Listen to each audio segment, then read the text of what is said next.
2010 and prior to that, I was dating women. So my lifestyle was a homosexual lifestyle.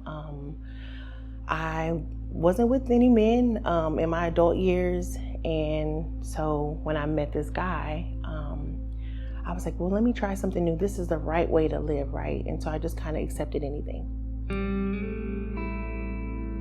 So him and I were dating. It was red flag after red flag that I ignored in the beginning. The gambling, the use of drugs, the alcoholism. I just kind of ignored it because I felt like I had this power within me that could change anybody, bring the good out of anybody. It was not what I thought it was going to be. The relationship very quickly turned abusive. He would drink and smoke, didn't work, didn't help me with any of the bills or anything, and it was just traumatic. He would either come home inebriated or just upset about losing a gambling bid, and there was a time where I had to call the police on him.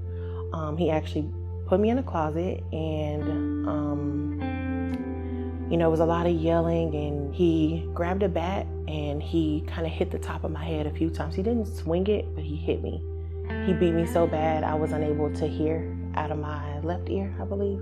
So that was the day that I said I had enough, and I had the courage to call the police, and they took pictures of everything, of all the marks and bruises and scratches. He ended up going to jail.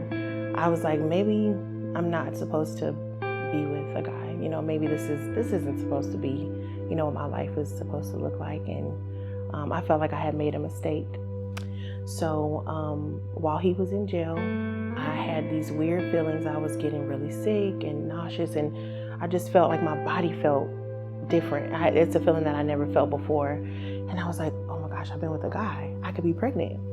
I didn't know what to do. I didn't want to tell my mom. I didn't want to tell my friends. I told my best friend at the time, and I asked her to come with me to take a test. And I didn't want to take a test by myself because I didn't want to find out by myself and fear what the feelings I would feel, alone.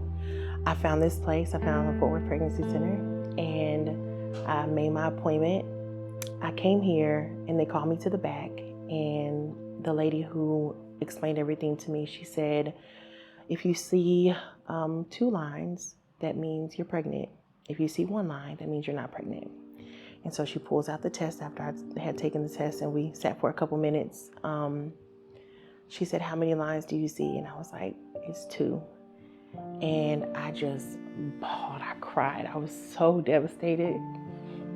I was so scared. I was 20 years old at the time. Again, I had never been with a man, and so now I was pregnant with one who was abusive and who was an alcoholic and who called me names and was in jail. That's not how I pictured being a mother. When I met with the advocate, she knew that I was upset by just the verbiage I was saying. She knew that I was not happy about being pregnant. And what I can still feel from her is just her sense of peace. She made me feel like everything's okay. Even though you're going through this situation, you're pregnant and you're scared, it's okay. And I remember that she prayed for me. At the time, I didn't know the impact that it would have on me. She told me my options, and my options were basically, you can either go through with adoption, abortion, or you can parent the child. And for me, I already had my mind made up. I was not having a baby, and I definitely was not having this man's baby. So I came back in for my second appointment because before an abortion, you do have to have, or at least the laws back then, you had to have a sonogram done. I was still very adamant that I was not having this baby. I'm having an abortion. I don't want to be a mom right now. I'm only 20 years old. I don't even know if I want to be with the man. Like, what am I doing? And I just had the papers, and I was just, ready to, let me go ahead and get this appointment over with so that I can move forward with scheduling the abortion. You go into the room, and when you walk in, it's dark, it's very calm and peaceful. I get on the table, I know what a sonogram looks like. I've seen a sonogram before. I know exactly what I'm in for. My mind was still made up that I'm going to have an abortion. So I get on the table, I'm ready for the sonogram, and I was about 10 weeks and like 2 or 3 days. And you could see the baby like floating across the screen. And then myself, the sonographer, and then I brought a friend with me. We're looking at the screen, and you can see the little baby floating across the screen, and it goes like this. The baby waves. And at that moment, that was my confirmation that I'm not going to get an abortion. This baby is saying, hey, mommy, like, I'm here. You know, this is life. And yeah, I threw those papers in the trash.